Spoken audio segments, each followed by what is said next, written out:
देखो इन्हें ये है ओस की बूंदें। देखो इन्हें ये है ओस की बूंदें। खो ना जाए ये तारे जमी पर। खो ना जाए ये तारे जमी पर। दोस्तों, शुक्र है मुझे, शुक्रिया अदा करता हूँ मैं ऊपर वाले का कि मैं इस जनरेशन में पैदा हुआ और कम से कम इतनी समझ बूझ है कि एक एज होती है क्यूट लगने की। आदमी कितना भी मतलब एवरेज से एवरेज भी होता है तो वो अपने बचपन में ज़रूर क्यूट लगता है। 10 साल तक तो एटलीस्ट वो लगता ही है क्यूट। लेकिन आप इस जमा चौकड़ी को देख के अंदाज़ा लगाइए कि ये क्यूट बनने की कोशिश कर रहे हैं। इससे बड़ा कोई अपराध, कोई जुर्म हो सकता है क्या? ये इन्हें डर नहीं लग रहा कि ये कैसे क्यूट लग सकते हैं? एक श्रुतिका भी थी जो क्यूट लगने की कोशिश करती थी।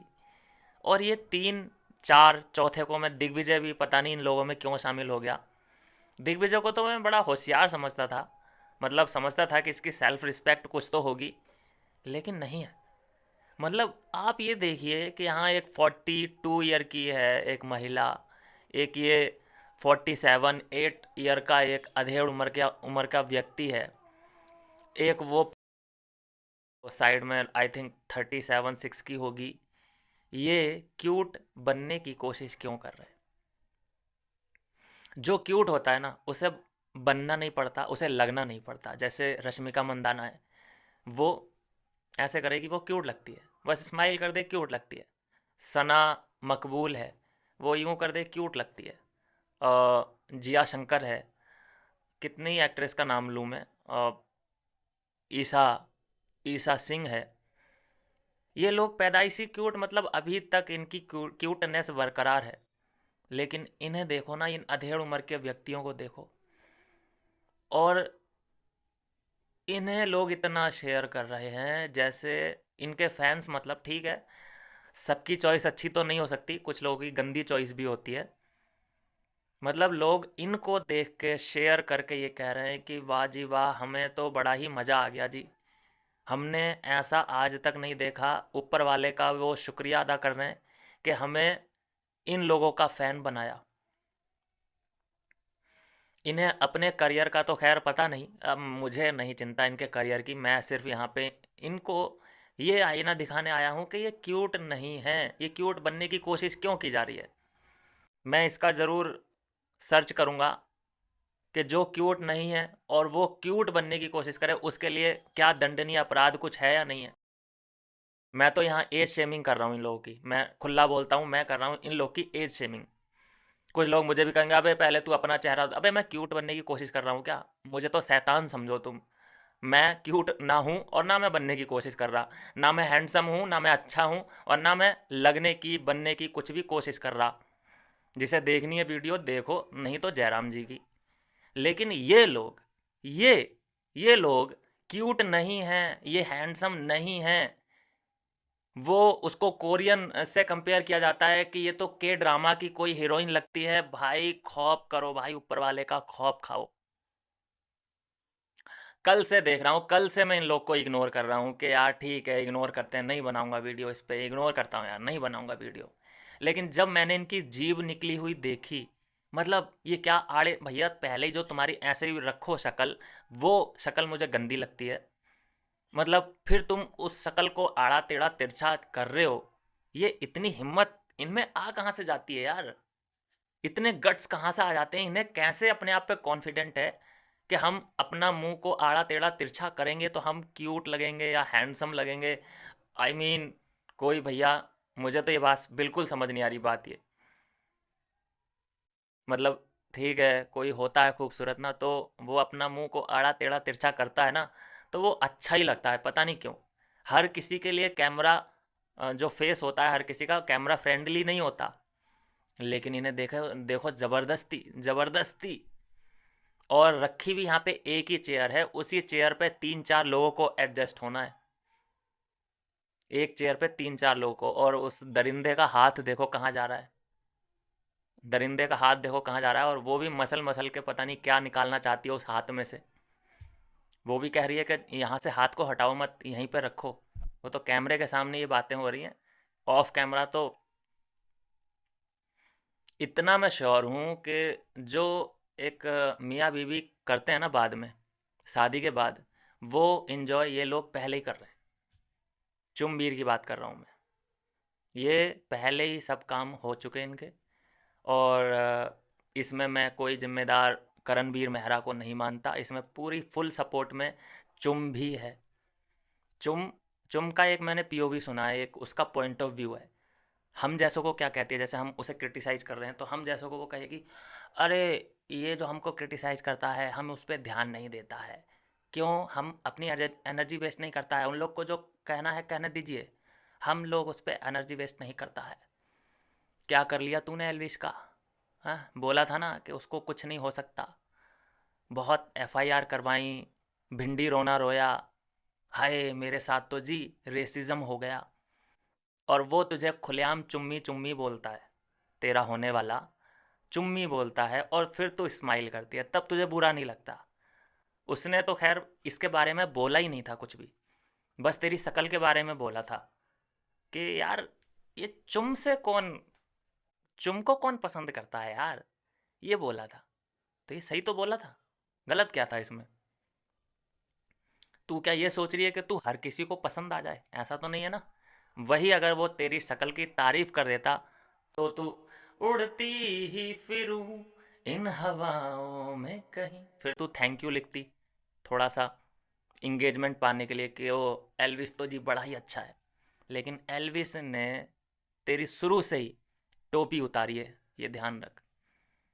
तेरा जब वो गया था बिग बॉस के अंदर, वहाँ पे भी तुझे पहचानने से इनकार कर दिया था। लास्ट सीजन, मतलब लास्ट के एपिसोड में पूरा सीजन निकल गया तो तुझे इनकार कर दिया पहचान। तेरी इससे बुरी बेइज्जती और क्या हो सकती है कि मैं तो अभी तक नहीं जानता चुम है कौन।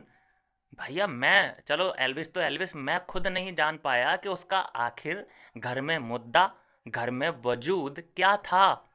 उसका मुद्दा क्या था, किससे क्या लड़ाई थी, उसका अपना खुद का स्टैंड क्या था? नहीं था कुछ भी। आपने देखा होगा, जो करण का दुश्मन वो चुम का दुश्मन, ये उसकी लड़ाई थी। ऐसे लड़ाई लड़ी जाती है क्या? दूसरे की लड़ाई को अपना बना रही है। अपना कुछ है तेरा? वहाँ पे ईशा की लड़ाई होती थी तो बैक डोर से अविनाश समझाता था या सपोर्ट करता था, लेकिन ऐसे उसकी लड़ाई में कूद नहीं जाता था। ऐसे ही ईशा की लड़ाई में भी देखा गया, सॉरी अविनाश की लड़ाई में भी। अविनाश की जब किसी से लड़ाई होती थी तो अविनाश अकेले भिड़ता था, अकेले भिड़ता था, और उसके एवज में ईशा कभी सामने वाले से लड़ती नहीं थी। लपेटे में आ जाती थी ये भी, तब इसे लड़ना पड़ता था। लेकिन यहाँ यहाँ तो इसने इतना खुलेआम अंधा सपोर्ट किया। उसके रजत दलाल के मेडल को इसने गलत बोला, फर्जी मेडल बोला। कुछ भी होता नहीं है, 100 ले आओ, 1000 ले आओ, 500 ले आओ, मेडल से कुछ नहीं होता है। ये ये मतलब ठीक बोला तूने, इस पे केस नहीं बनता है क्या? जो तुझे अगर बोल दिया किसी ने तो तुझे बुरा लग गया, तेरी सरकार को बुरा लग गया। लेकिन तूने जो रायता फैलाया, तूने जो अश्लील हरकतें की, मतलब ये तो मुझे जियो न्यूज़, सॉरी जियो सिनेमा से भी नाराज़गी है इस बात की कि जब स्क्रीन पे ये आते थे चुम्बीर, तो एक वहाँ पे वार्निंग डाल देनी चाहिए कि भैया 20-22 साल से नीचे के बच्चे ना देखें, या 18 साल से नीचे के बच्चे ना देखें, यहाँ पे अश्लील हरकतें अब शुरू होने वाली हैं। ये वार्निंग तो दिया करो। क्या होता है कि बच्चे भी देखते हैं बिग बॉस, ऐसा है कि घर घर जा चुका है। और ये देखो कि सफाई के बहाने बाथरूम के अंदर, अब हमें तो पता ही है ना, देखो एडल्ट हो चुके हैं हम तो भैया, अधेड़ उम्र आ चुकी है, पता ही है क्या चल रहा है अंदर, कौन सी सफाई चल रही है, कहाँ की सफाई चल रही है।